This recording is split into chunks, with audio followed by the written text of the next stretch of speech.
There is a phrase used in military academies around the world, from West Point to Sandhurst to the Israeli Defense Forces Staff College, that traces back to a wounded British captain sitting in a field hospital in France in 1916, watching men die in their thousands for ground that would be measured in yards. The phrase is, "Advance along the line of least resistance." It sounds almost too simple to matter. It is, in fact, one of the most consequential ideas in the history of warfare, and it came from Britain. This video is about 4 things that together make up what you might call the British way of war. The ideas are distinct but connected. Each one emerged from a specific moment of failure, of catastrophic loss, or of institutional crisis, and each one represents Britain's attempt to answer the same fundamental question. How does a medium-sized island nation with limited manpower, enormous global interests, and a deep cultural aversion to mass casualties fight effectively against larger, more numerous, and often more powerful adversaries? The answers Britain developed over 3 centuries shaped not just its own military doctrine. They shaped NATO. They shaped the U.S. Army's field manuals. They shaped how Israel fights, how Australia trains its officers, how special forces around the world think about operating behind enemy lines. You are living in a world that was strategically structured, in significant part, by how Britain decided to fight its wars. And most people have never heard any of this explained clearly. So let us start at the beginning. And the beginning is not 1916. It is 1704, and a man who remains, by any serious assessment, the greatest military commander Britain has ever produced. John Churchill, the first Duke of Marlborough, inherited a strategic problem that will sound very familiar to anyone following British defense policy today. He was commanding a coalition of allied forces, British, Dutch, Austrian, Danish, against the most powerful military machine in Europe, the armies of Louis XIV's France. The coalition was fractious, underfunded, and politically complicated. His Dutch allies, terrified of losing men and resources, consistently blocked him from fighting the decisive battles his instincts demanded. The French were numerically superior, and fighting on interior lines, able to shift forces rapidly to meet any British initiative. Marlborough's solution was deception at a strategic scale that has rarely been matched. In the summer of 1704, under pressure to defend the Spanish Netherlands against French encirclement, he persuaded his Dutch partners he was moving his army to the river Moselle for a limited campaign. Then, having slipped their political leash, he marched 250 miles south, his entire army, to link up with Austrian forces on the Danube, 400 miles from where any of his enemies expected him to be. The French had no intelligence picture that covered this movement. They could not conceive that an army would simply disappear from one theater of war and reappear in another in less time than it took their diplomatic correspondence to catch up. On 13th of August, 1704, at a village called Blenheim on the Danube, Marlborough crushed Marshal Tallard's Franco-Bavarian army. It was not merely a tactical victory. It was the operation that saved Austria from French domination, reversed the strategic momentum of the War of the Spanish Succession, and established Britain as the decisive land power in Europe. Historian John Lynn described the Blenheim campaign as one of the greatest examples of marching and fighting before Napoleon. Marlborough won all his major battles. He triumphed at every siege. He was simultaneously commander, diplomat, logistician, and intelligence officer. And he did all of it while managing coalition politics that would have broken most generals before they fired a shot. What Marlborough was practicing, without the formal vocabulary to describe it, was what Little Hart would later call the indirect approach. Do not attack the enemy where he is strong and expecting you. Find the gap. Move there. Create a situation so unexpected, so dislocating to the opponent's mental picture of the battlefield, that his physical resistance collapses faster than his forces are actually defeated. In strategy, Little Hart would write 2 centuries later, "The longest way round is often the shortest way home." Britain did not fully absorb that lesson. That is why the next part of this story begins in a French field hospital, in the summer of 1916. Captain Basil Henry Little Hart was wounded at the Battle of the Somme and again at Ypres, and then gassed so badly he was declared unfit for further active service. He was 20 years old, He had watched the British Army send men forward in waves against machine guns and wire and artillery that destroyed them in numbers that were simply impossible to rationalize. On the first day of the Somme, 1st July 1916, the British Army suffered 57,470 casualties in a single day. More casualties than in the entire Falklands War, the Gulf War, and both Iraq campaigns combined. And for what? A few miles of Belgian mud. Little Hart spent the rest of his life trying to make sure that never happened again. He became one of the most widely read military theorists of the 20th century. His book Strategy, published in 1954 and revised in 1967, sold over 100,000 copies in the United States alone, and was treated, as one scholar described it, as a major intellectual event in the armed forces of the West and beyond. His central argument was deceptively simple. The destruction of the enemy's main forces on the battlefield, the Clausewitzian ideal that had dominated military thinking for a century, was not the aim of war. It was a means. And it was the most expensive, most wasteful, most strategically inefficient means available. The aim of war was to subdue the enemy's will to resist. And there were better ways to do that than walking men into machine gun fire. The indirect approach, as Little Hart developed it, calls for armies to advance along the line of least resistance, not the shortest geographic route to the objective, but the psychological and logistical route that places the enemy in a position where resistance becomes irrational.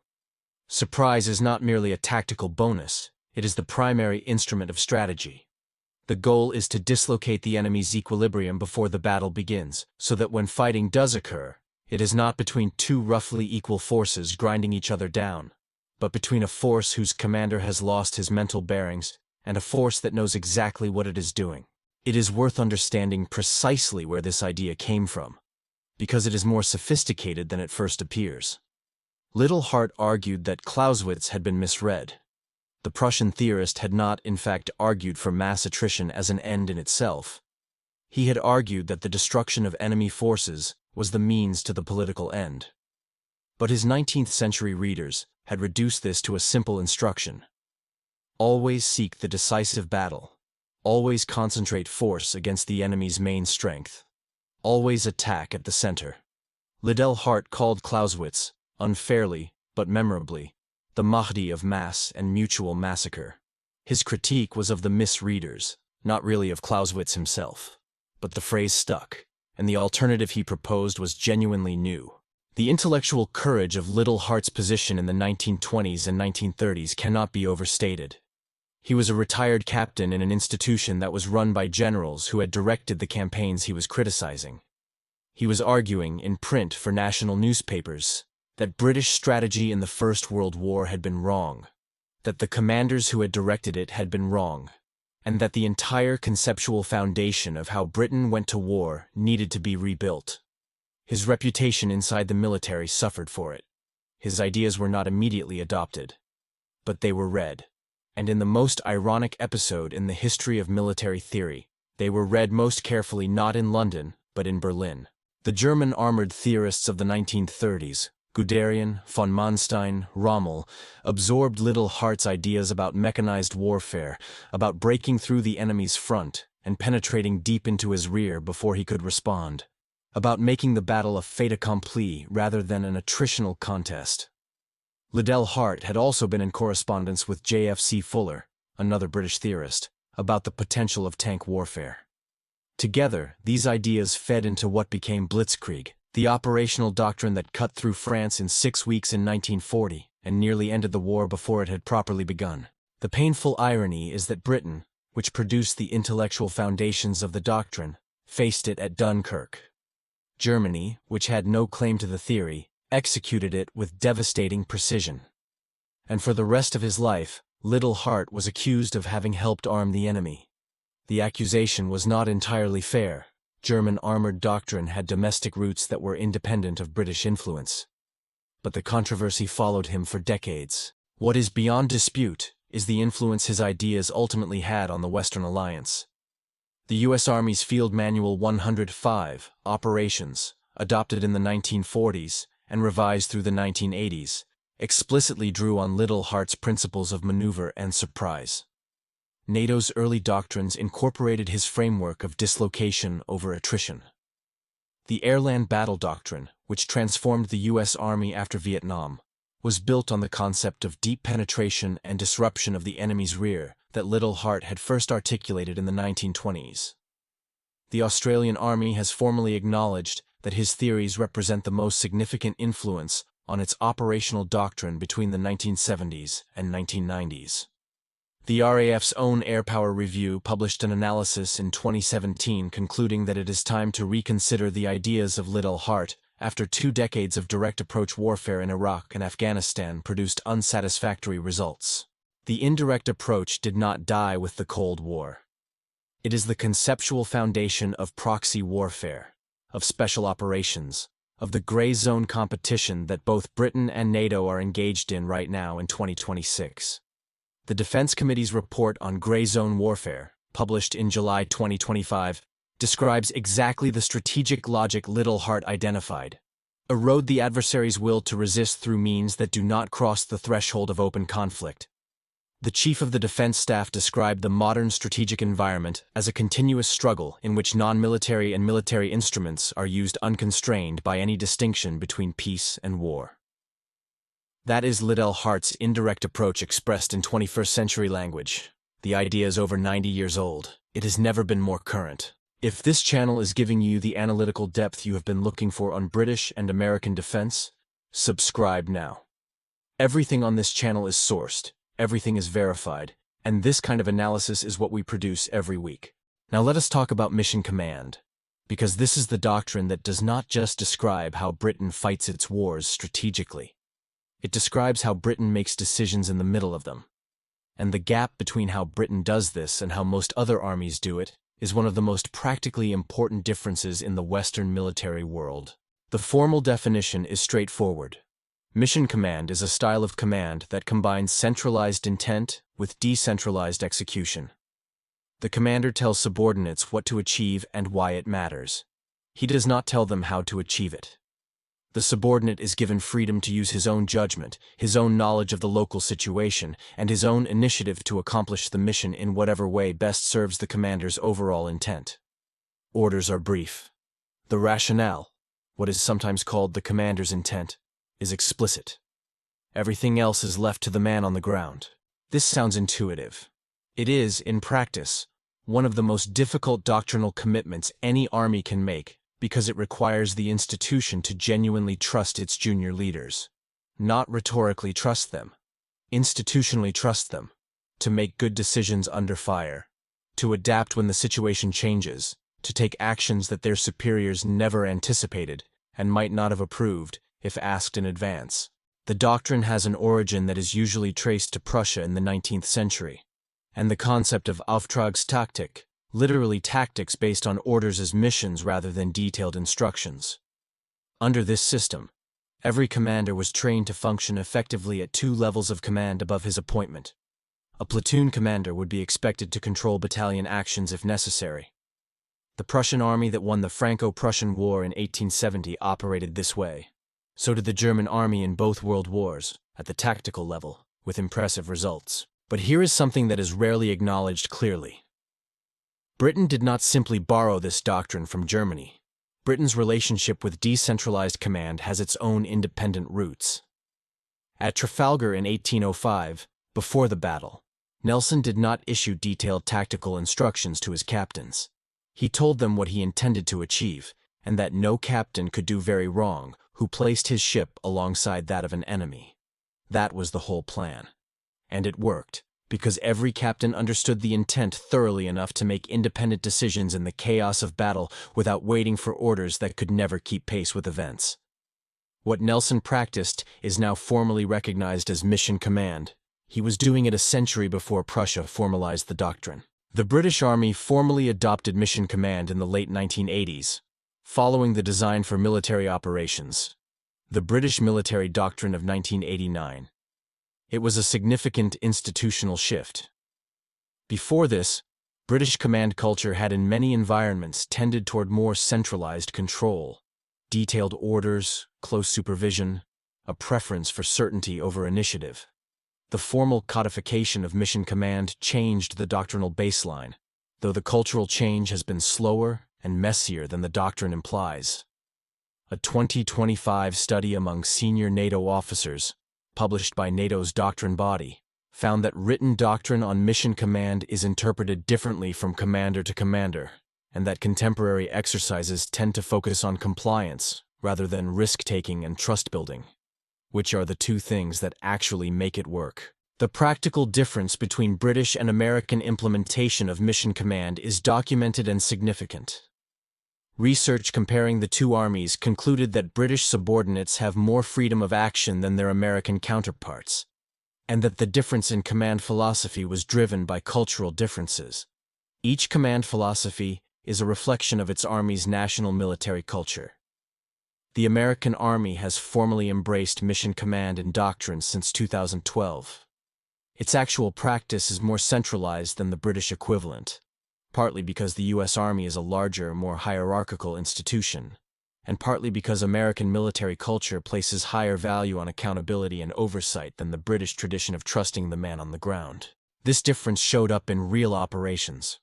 At the Battle of Goose Green in the Falklands on 28 May 1982, 2nd Para, approximately 450 men, attacked an Argentine position held by over 1,000 troops.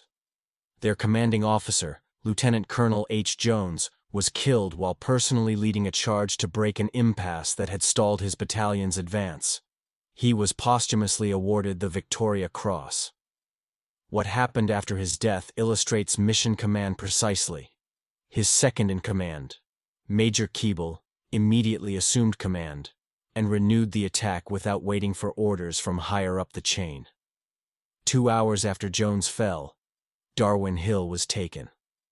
The following morning, Keeble called on the Argentines to surrender or be destroyed, and 1,200 Argentine troops laid down their weapons. As Prime Minister Thatcher said of Jones, his death was the turning point in the battle. But the battle was won because every officer and NCO below him understood the intent well enough to continue executing it without their commander. The doctrinal formulation that emerged from this experience and others like it is now expressed in Britain's Integrated Operating Concept, published in 2020 and described at the time as the most significant change in UK military thought in several generations. The IOPC calls for defense to pivot from high-intensity traditional military capabilities toward below-threshold, agile methods of operating that draw on resources from across the entire government. It combines mission command's decentralized execution philosophy with a recognition that modern conflict is no longer a binary choice between war and peace, but a continuous competition that takes place across every domain simultaneously. The 2025 Strategic Defense Review, which accepted all 62 of the review's recommendations, built on this foundation. A British army described as 10 times more lethal through precision firepower, surveillance technology, autonomy, and digital connectivity. The doctrine is adapting. The underlying philosophy of trust, initiative, and decentralized execution is not. Which brings us to the third element of the British way of war, sea power. And this is the one that often gets forgotten in discussions of doctrine and tactics, because it operates at the strategic level that is invisible until it stops working. Britain is an island. That single geographic fact has shaped British strategic culture more profoundly than any theorist or doctrine writer. For 3 centuries, the answer to the question of how Britain fights was almost always the same: at sea and at the margins. Not by deploying large armies to the continent and absorbing casualties on behalf of European allies. That strategy, tried in the 7 Years' War, the Napoleonic Wars, and catastrophically in the First World War, always produced results that were disproportionate to the cost. But by using the Royal Navy to control the sea lanes, blockade enemy commerce, project power onto the periphery where opponents were weakest, and fund and arm continental allies who could absorb the land fighting that Britain preferred not to do itself. Little Hart explicitly connected his indirect approach to this maritime tradition. He argued that the aim of a nation in war is to subdue the enemy's will to resist with the least possible human and economic loss to itself, and that British history had proven the wisdom of fighting wars by relying heavily on sea power and limiting continental commitments to what was strictly necessary. Alfred Thayer Mahan, the American naval theorist whose work, The Influence of Sea Power Upon History, in 1890 became the founding text of modern naval strategy, drew heavily on British history to make exactly this argument. Britain's success in the 7 Years' War was predicated upon the utility, mobility, and firepower of a lethal and well-supported fleet, and France's strategic dilemmas were the natural byproduct of London's strategy. The maritime indirect approach is what allowed Britain, with a population and economy smaller than France and far smaller than the continental powers that periodically threatened European stability, to remain a first-tier power for 3 centuries. It is the strategic logic that produced the carrier strike groups, the nuclear submarine fleet, the global basing network. The sea is not merely a transport medium for British military thinking. It is the primary instrument of strategic leverage. In 2026, this remains directly relevant. HMS Prince of Wales is deploying to the North Atlantic this year. Britain has committed to the AUKUS nuclear submarine program. The 2025 SDR describes a hybrid navy that transforms Britain's carriers into the first European hybrid air wing, combining fast jets, long-range weapons, and drones. The sea power tradition is not heritage. It is current strategy expressed in the most advanced platforms Britain has ever operated. Now let us connect all 4 of these threads to the strategic environment Britain actually faces right now, in February 2026, because this is where the historical analysis stops being interesting and starts being urgent. The Russian spy ship Yantar entered British waters in November 2025. It was there to map undersea cables and national infrastructure, an act of gray zone warfare consistent with exactly the kind of indirect, deniable pressure that Russia has been applying to NATO members for a decade. It was exposed publicly by Defense Secretary John Healey, a signal that Britain understood the operation and was willing to make the response cost Russia something in terms of exposure and embarrassment, even if it could not respond militarily to what was technically a legal transit. That is indirect approach logic applied to a hybrid warfare problem in real time. The 77th Information Operations Brigade, a British Army unit whose existence was described by the Defence Committee's 2025 Grey Zone Inquiry as operating at the frontier of below-threshold competition, does not fight battles. It shapes information environments, conducts influence operations, and tries to dislocate adversaries psychologically before any physical confrontation occurs. Little Hart would have recognized the strategic logic immediately. The integrated operating concept explicitly calls for Britain to compete persistently below the threshold of open conflict, to use the full spectrum of national instruments to impose costs on adversaries, create uncertainty in their planning, and demonstrate that the indirect approach operates across every domain simultaneously. Cyber operations against Russian military command systems, information operations targeting the domestic audiences of adversarial regimes, special forces operations that are never publicly acknowledged, economic and financial pressure. All of these are expressions of a strategic culture that has always preferred to achieve effects without the catastrophic cost of frontal engagement. The question being asked in Whitehall right now, in the most urgent terms since the Cold War, is whether Britain has the resources and the institutional coherence to execute all of this simultaneously, while also rebuilding the conventional deterrent that the 2025 SDR acknowledged had been hollowed out. The army of 75,000, the aging submarine fleet, the munitions stockpile that the Ukraine war has demonstrated is completely inadequate for sustained high-intensity conflict. Liddell Hart's most cutting observation, one that applies directly to Britain's current predicament, was that nations consistently fail to maintain adequate military capability during peacetime, because the political cost of sustaining it is visible and immediate, while the strategic cost of not having it is invisible until it is too late. He said this in the 1930s.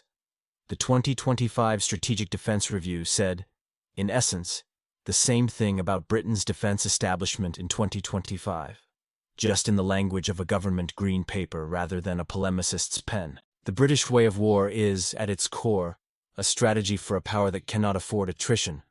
Britain cannot win a war of mass. It never could. What it can do, what it has done at its best for 3 centuries, is shape the strategic environment before the battle, insert capability at the points of least resistance, give commanders at every level enough trust and freedom to exploit opportunities faster than any opponent can respond, and use maritime power to project influence globally at a cost no continental land power can easily match. Marlborough did it in 1704. Little Hart wrote it down in 1929. Mission Command embedded it into the command philosophy of every British officer. The Royal Navy carried it across the world's oceans. And in 2026, as Britain rebuilds its conventional capability against a Russian threat that no one can claim they were not warned about, the question is whether the institutional memory of how Britain fights at its best can be translated quickly enough into the hardware, the training, and the strategic coherence the moment demands. The ideas are not the problem. Britain has some of the most sophisticated strategic thinking of any military culture on Earth. The problem is the same one it has always been: the gap between the strategy and the resources committed to executing it. If this kind of analysis is what you have been looking for, real depth, every claim sourced, the full complexity of what is actually happening, subscribe and share this video with one person who follows British or NATO defense and strategy. This is exactly the kind of conversation this channel exists to have. The next video examines the integrated operating concept in detail, what it actually says, what has been implemented from it, and whether the 2025 Strategic Defense Review represents a genuine shift in direction or another iteration of the familiar pattern of British defense: ambitious strategy, inadequate resourcing, deferred decisions. That is coming next week. You will not want to miss it.